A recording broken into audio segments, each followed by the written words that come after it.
Ya, oke, maaf kepotong ya, Mbak. Tadi ada sedikit. Nah, suara saya udah kedengeran ya, Mbak? Udah kedengeran kan? Sudah jelas, Ibu. Oh, udah ya. Oke, tadi terkait dengan perjanjiannya ada ketentuan minimalnya kurang dari 7, maka tetap ditangani. Karena itu nanti akan bisa diberikan perintah perbaikan untuk melakukan adendum sesuai dengan persyaratan yang di eh, ketentuan minimal yang tercantum dalam PP 7 tahun 2021. Nah, bagaimana dengan tidak ada perjanjian tertulis gitu kan?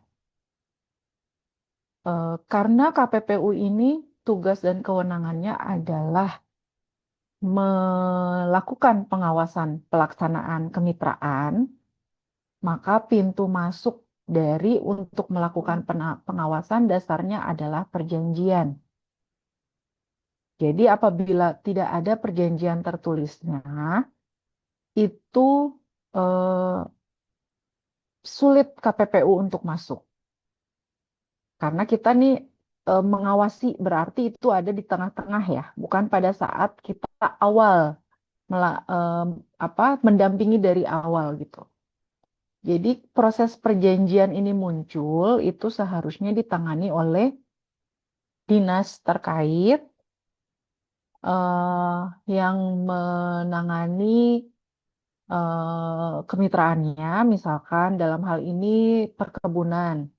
Maka untuk bisa munculnya perjanjian kemitraan didampingi oleh Dinas Perkebunan gitu. Jadi kalau misalkan tidak ada perjanjiannya, KPPU sulit masuk untuk melakukan pengawasan karena dasarnya adalah perjanjian untuk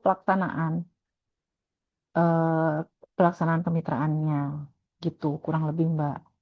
Kalau misalkan tidak ada perjanjiannya, KPPU eh, tidak akan bisa mendalami meskipun secara pelaksanaannya gitu kan secara pelaksanaannya eh,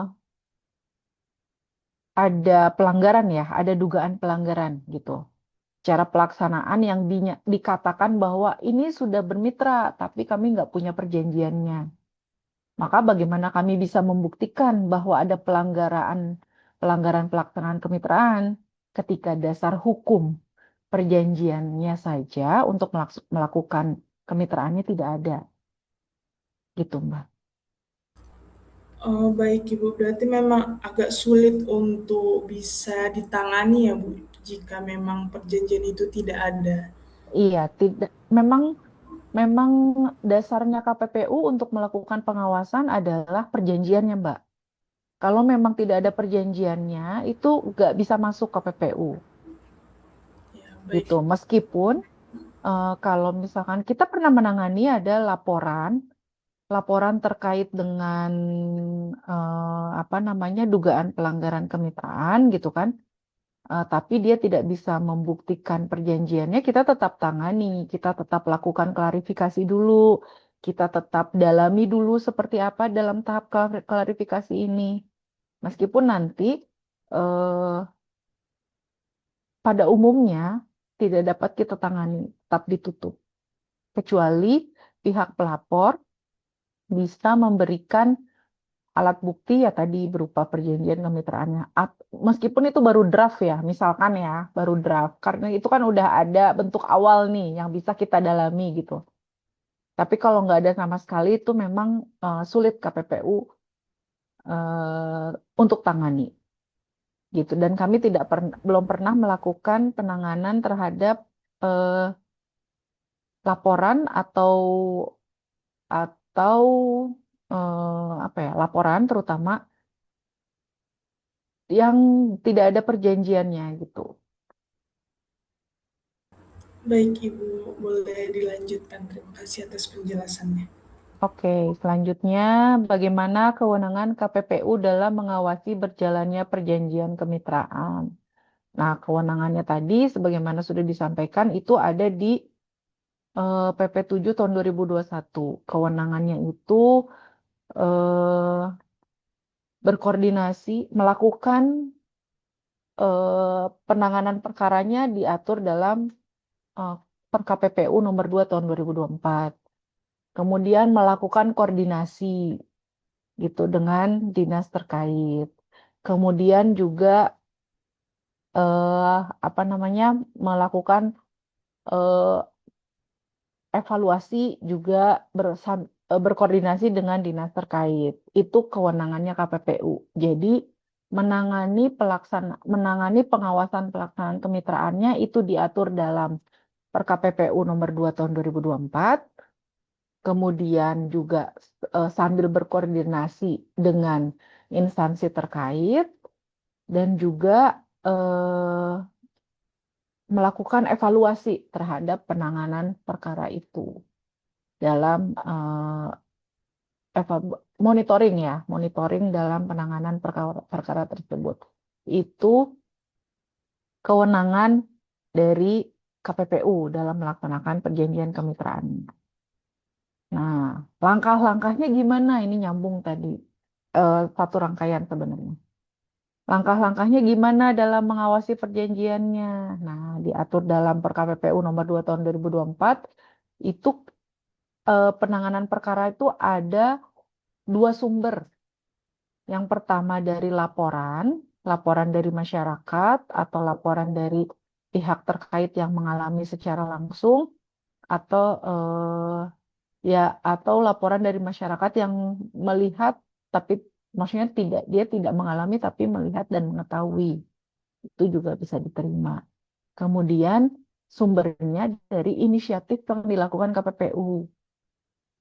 Inisiatif yang dilakukan KPPU ini untuk proses yang penanganan laporan dulu ya. Nah, apabila ada laporan yang masuk ke KPPU, itu akan dilakukan klarifikasi laporan oleh tim yang sudah dibentuk di internal. Kita akan memanggil dulu nih pihak pelapornya, melakukan klarifikasi terhadap laporan yang dia ajukan. Permasalahannya seperti apa, kemudian apakah pelapor ini jelas identitasnya, kemudian juga apakah ada alat bukti yang disampaikan sebagai bukti pendukungnya, kemudian juga eh, apa namanya tuh kedudukan dia juga jelas berada di mana. Itu yang dilakukan dalam klarifikasi. Nanti tim akan menganalisa nih. Kalau misalkan ternyata identitasnya jelas, kemudian juga dugaan pelanggarannya ada dan merupakan kewenangan dari KPPU gitu kan. Kemudian alat buktinya ada. Kemudian dia juga menyampaikan rekomendasi saksi untuk ditindaklanjuti gitu kan. Maka kami akan laporkan prosesnya itu kami laporkan dulu ke pimpinan. Ketika pimpinan apabila tim menganggap bahwa ini harus dilanjutkan untuk diselidiki, maka akan merekomendasikan kepada pimpinan untuk ditindaklanjuti ke tahap penyelidikan gitu. Jadi setelah klarifikasi ada penyelidikan.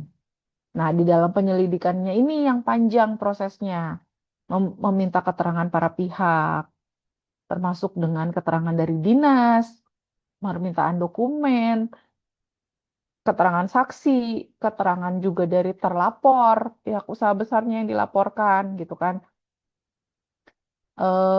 Keterangan juga dari masyarakat, apabila memang ada yang perlu digali dari sisi masyarakatnya.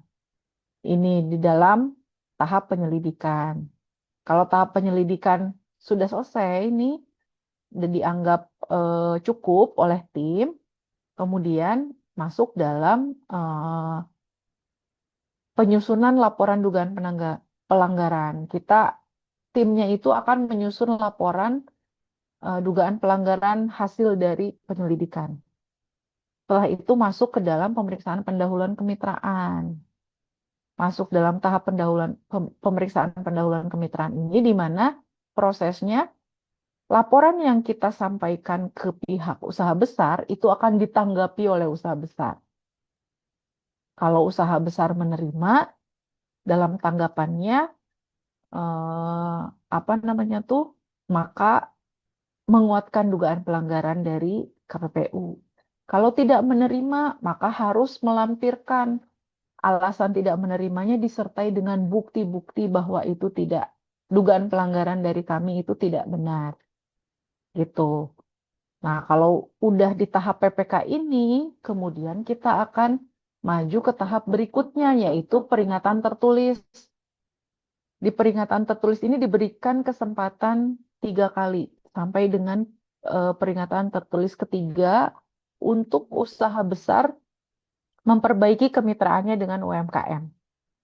Jadi ada perintah perbaikan nanti yang akan diberikan oleh KPPU ke usaha besar untuk perbaikan kemitraannya dengan UMKM. Gitu. Kalau sampai dengan perintah perbaikan ketiga tidak dilaksanakan seluruhnya oleh usaha besar, maka akan dilanjutkan ke tahap persidangan majelis.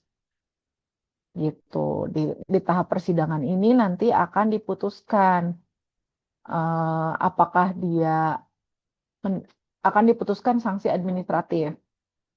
Apakah dia mendapatkan denda dan atau artinya bisa keduanya. Mendapatkan denda dan atau KPPU merekomendasikan kepada instansi yang berwenang terkait dengan perizinan untuk mencabut izin usahanya si usaha besar ini. Tapi kalau misalkan sampai dengan peringatan tertulis 3 itu seluruh perintah perbaikan dari KPPU dilaksanakan seluruhnya oleh usaha besar, maka nggak sampai persidangan majelis, dia sampai peringatan tertulis 3 selesai, rekomendasi semua dilakukan oleh usaha besar, dikeluarkanlah penetapan penghentian perkara. Itu menjadi dasar bahwa perkara yang dijalani oleh si usaha besar ini sudah berhenti di KPPU. Gitu. Nah, untuk sumber lainnya tadi ada sumber inisiatif KPPU. Inisiatif ini artinya eh, kita melihat baik itu dari informasi atau dari isu yang berkembang, yang ada pemberitaan atau apapun, itu ada potensi bahwa di situ ada dugaan pelanggaran kemitraan. Maka KPPU boleh melakukan pengumpulan informasi, namanya pengumpulan informasi. Jadi ini sebagai tahap pra-inisiatif. Sebelum masuk ke inisiatif, ada tahap pra-inisiatif untuk melakukan pengumpulan informasi terkait dengan dugaan yang KPPU anggap di situ berpotensi adanya pelanggaran kemitraan. Gitu. Nah, kalau dari inisiatif ini, asal mula munculnya seperti itu. Nanti setelah mengumpulkan data dan informasi lain sebagainya, yang namanya pra-inisiatif, itu tahapan selanjutnya sama seperti yang di laporan. Kita laporkan ke pimpinan kalau misalkan ternyata betul merupakan ada dugaan pelanggaran dan juga kemudian merupakan kewenangannya dari KPPU, maka lanjut ke tahap penyelidikan. Itu, Mbak. Selanjutnya sama sampai dengan akhir untuk tahapan langkah-langkah ininya ya, penanganan pengawasannya seperti apa. Baik Ibu. Untuk inisiatif KPPU-nya sendiri berarti tidak ada pengecekan atau pengawasan berkala oleh KPPU di setiap uh, mitranya ya Bu.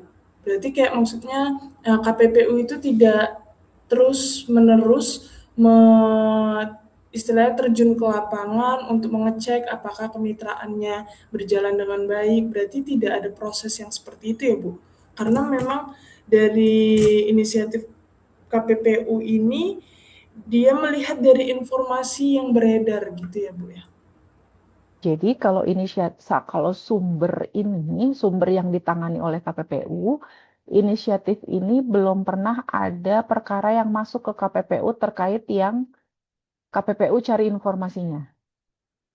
Kalau tadi yang Sing sampaikan itu artinya KPPU tidak melakukan pengecekan berkala terhadap mitra yang melakukan kemitraan. Itu artinya kan berarti sudah ada pernah KPPU tangani, lalu kemudian adanya isu yang beredar, baru kemudian KPPU tangani kembali. Yang tadi saya tangkap dari yang Sing sampaikan seperti itu. Nah, yang pada prakteknya bukan seperti itu kalau unit inisiatif ini. Jadi memang inisiatif ini sesuatu apa ya, suatu permasalahan yang belum pernah KPPU tangani dalam artian eh, berbeda dengan usaha besar dan usaha kecil yang pernah KPPU tangani sebelumnya, yang pernah masuk baik itu laporan ataupun apa namanya, baik itu laporan ataupun halo, ada ya? Ada Ibu. Iya. Maaf maaf sebentar.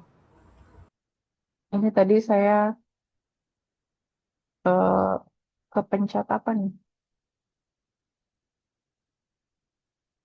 Udah jelas Mbak Ajeng? Share screen-nya Masih ada? kelihatan nggak? Oh masih Masih. kelihatan ya?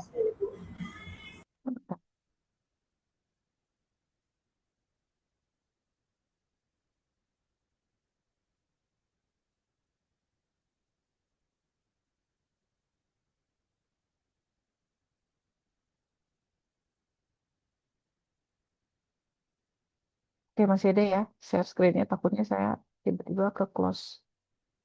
Ya, tadi untuk yang inisiatif ini bukan perkara yang sudah dijalankan penyelidikan oleh KPPU. Jadi memang masih dari nol, kita nggak punya informasi apa-apa terkait dengan permasalahan ini. Misalkan ya, nih yang lagi beredar sekarang MBG misalkan ya. Ini sebenarnya nggak kami tangani juga. Cuman maksudnya sebagai contoh aja, karena kan kalau misalkan di sawit dan lain sebagainya gitu kan itu udah banyak ya. Misalkan nih MBG nih, tidak ada laporan ke KPPU terkait dengan kemitraan MBG gitu kan. Baik itu dari mitra pemasoknya atau misalkan yang apa sebagai SPPG-nya itu nggak ada misalkan, tidak ada laporan. Tapi KPPU berinisiatif ini kayaknya di sini bisa ada potensi pelanggaran kemitraan. Kenapa? Karena misalkan yang pemasoknya cuman boleh dia doang di posisi SPPG atau tempat yang eh, itu gitu kan di Jakarta misalkan cuma boleh dari pemasoknya cuma boleh dari dia. Nah itu kan nggak boleh.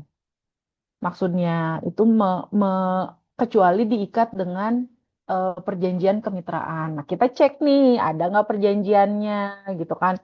Kalau perjanjiannya ada, udah sesuai belum dengan isi perjanjiannya. Kalau sudah sesuai, oh oke, berarti potensi itu eh, dugaan kita nih, pandangan kita adanya potensi pelanggaran nggak ada. Berarti tidak jadi gitu kita tangani. Kurang lebih kayak gitu, Mbak. Kalau dari sisi inisiatif. Kalau dari sisi laporan, ya sudah jelas itu ada laporan yang masuk ke KPPU, baru kita tangani tuh. Nah, untuk tadi yang Sing bilang, terkait dengan berarti KPPU nggak ada monitoring nih selanjutnya setelah perkaranya selesai. Seperti itu ya tadi kurang lebih. Selesai ditangani atau eh, untuk monitoring selanjutnya. Seperti itu, betul Iya, nggak? Ya, iya. betul ya. Oke.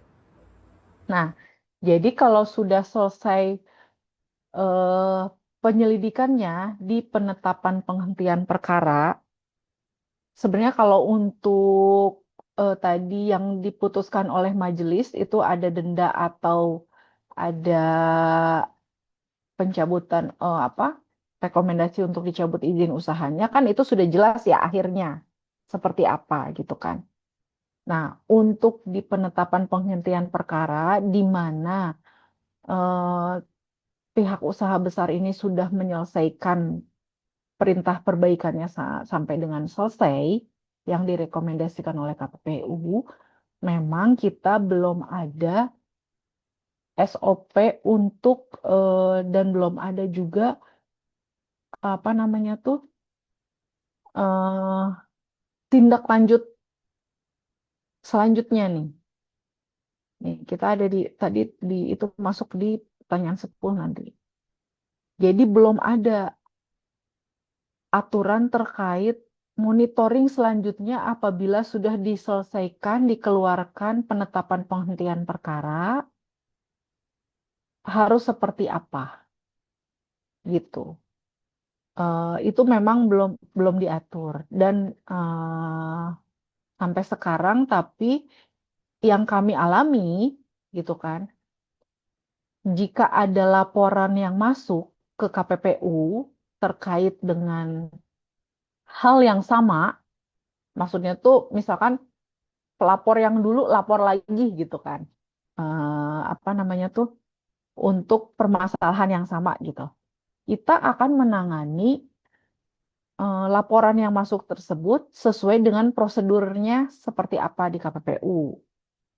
Dan kita akan menginformasikan nih kepada pimpinan bahwa ada kondisi seperti ini, untuk kemudian bagaimana tindak lanjutnya. Apakah itu nanti arahan pimpinannya itu bisa berupa advokasi, atau apabila ada bukti baru terkait dengan laporan lama tapi ada bukti baru, itu bisa dilanjutkan juga dilakukan penegakan hukum.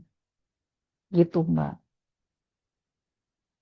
Baik Ibu, boleh dilanjutkan. Terima kasih atas Oke, penjelasannya Ibu. lanjut ya. Kita tadi sampai yang nomor 8 ya, kalau nggak salah. Iya, Oh, tadi nomor 7. Selanjutnya berarti nomor 8 nih. Mengapa sampai saat ini masih banyak pelaku UMKM yang melanggar dalam menjalankan perjanjian kemitraannya? Nah, kita perlu dalami dulu, Mbak. Pelaku UMKM ini justru adalah pihak yang dilindungi, yang apa namanya tuh, yang diperhatikan oleh KPPU, masuk dalam perlindungan KPPU. Sementara di sini kan mengapa sampai saat ini masih banyak pelaku UMKM yang melanggar dalam menjalankan perjanjian kemitraannya. Jadi pelaku UMKM ini adalah termasuk dalam pelindungan KPPU. Sedangkan pelaku usaha besar pada umumnya yang melakukan pelanggaran dalam pelaksanaan perjanjian kemitraannya. Yang kami tangani umumnya seperti itu, Mbak. Jadi pelanggarannya ini dilakukan oleh usaha besar terhadap usaha kecil. Di sini UMKM ya, gitu. Eh, Apa namanya tuh, di-clearkan dulu di situ. Khawatirnya di sini yang ditekankan adalah pelanggaran yang dilakukan oleh pelaku UMKM, gitu kan. Karena kalau pelanggaran yang dilakukan oleh pelaku UMKM, usaha kecilnya ini bukan menjadi ranah KPPU, gitu. Apabila ada pelanggaran yang dilakukan oleh usaha besar dalam kemitraannya, maka itu menjadi ranah KPPU. Itu yang perlu ditarik dulu ya, Mbak, mundur dasarnya supaya kita sama pemahamannya nih, gitu. Nah, kenapa demikian nih? Kenapa apa namanya tuh, ba- eh, pelaku usaha besar ini cenderung melakukan pelanggaran, gitu kan? Karena secara apa ya, secara nature-nya, secara alaminya, pelaku usaha besar ini dia banyak kelebihannya dibandingkan dengan UMKM. Kelebihannya apa aja? Contohnya tuh, usaha besar ini sumber pendanaannya memadai. Dia duitnya banyak, gitu kan. Terus sumber daya manusianya juga mumpuni dan berkualitas. Dia punya pekerjanya juga apa namanya tuh, ya secara kualifikasi pasti baik, gitu kan. Meng-hire-nya orang-orang yang kualifikasinya bagus, baik, gitu kan. Kemudian juga usaha besar ini sumber pengetahuan terkait bisnisnya, terkait dengan teknis pengelolaannya kalau dalam perkebunan, atau terkait dengan manajemennya, dia juga lebih unggul dibandingkan pelaku mitranya, UMKM-nya gitu. Jadi dari segi apa ya?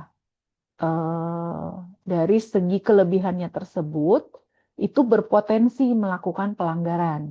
Makanya kenapa yang diawasi oleh KPPU ini adalah usaha besarnya, itu terhadap usaha kecil. Karena usaha kecilnya ini harus diberdayakan nih, justru harus diberikan bimbingan, harus di-maintenance, harus transfer knowledge biar nanti dia ketika kemitraannya udah selesai, dia bisa mengusahakan usahanya sendiri gitu. Nah, harus menjadi apa namanya? Kemandirian seperti di dalam undang-undang disebutkan bahwa tujuannya adalah kemandirian untuk pelaku usaha kecil ini gitu. Nah, jadi eh, disitulah kenapa KPPU hadir untuk melakukan pengawasan dalam pelaksanaan kemitraannya agar paling tidak dari pelaksanaan kemitraan itu dapat berjalan sesuai dengan undang-undang. Tapi tidak menutup kemungkinan juga kalau usaha kecil, menengah kecilnya ini melakukan apa ya, pelanggaran juga gitu. Dia nggak menutup kemungkinan gitu ya. Nah, tapi misalkan nih ya, dia usaha kecilnya ini terbentuk di sebuah wadah koperasi gitu. Dia melakukan pelanggaran seperti tadi yang disampaikan. Kalau untuk usaha kecilnya ini yang diwadahi oleh koperasi bukan kewenangannya KPPU untuk melakukan penegakan hukum atau pembinaan.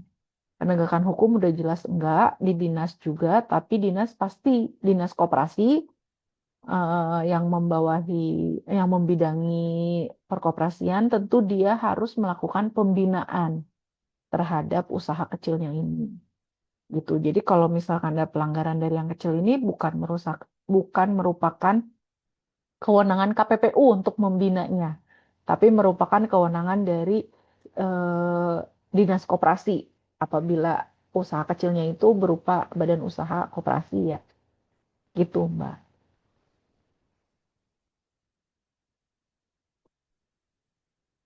KPPU ini tidak ada program khusus ya Bu untuk pembinaan atau edukasi bagi pelaku UMKM ya? Karena memang bukan ranahnya KPPU. Betul sekali. Jadi bukan ranahnya KPPU, bukan merupakan kewenangan KPPU untuk memberikan pembinaan atau memberikan apa ya, bimbingan gitu kan, bukan merupakan ranahnya KPPU. Tapi di situ kan KPPU bisa berkoordinasi dengan instansi terkait.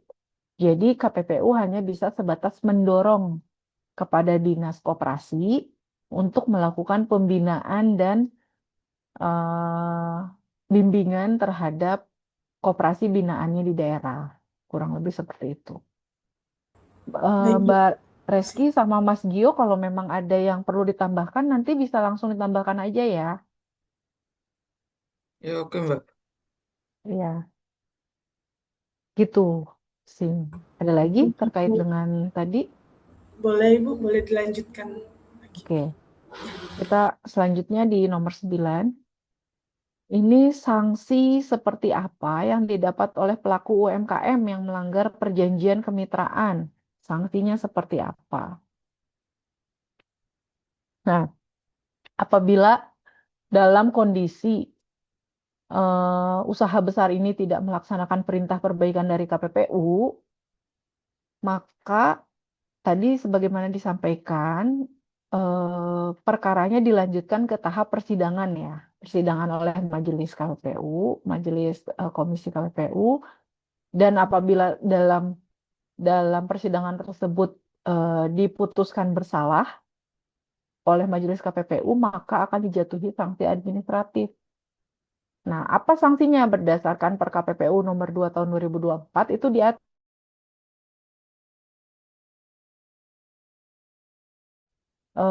penjelasan telah terjadi atau tidak terjadinya pelanggaran undang-undang. Yang kedua, perintah untuk membayar denda dan atau perintah kepada instansi berwenang pemberi izin untuk melakukan pencabutan izin usaha. Ini sanksi yang bisa diputuskan oleh KPPU. Gitu, Mbak. Baik, Ibu. Terima kasih. Mm-mm. Boleh, Kemudian, oh ya, ada yang mau ditanyakan dulu atau lanjut? boleh lanjut, Ibu. Oke.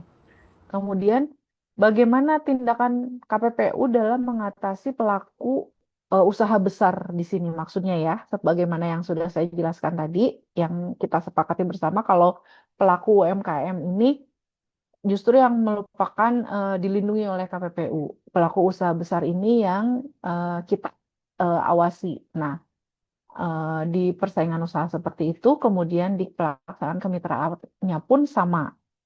eh, apa namanya tuh justru yang kita lihat adalah tadi usaha besarnya karena dia berpotensi melakukan pelanggaran sebagaimana eh, posisinya yang lebih dominan.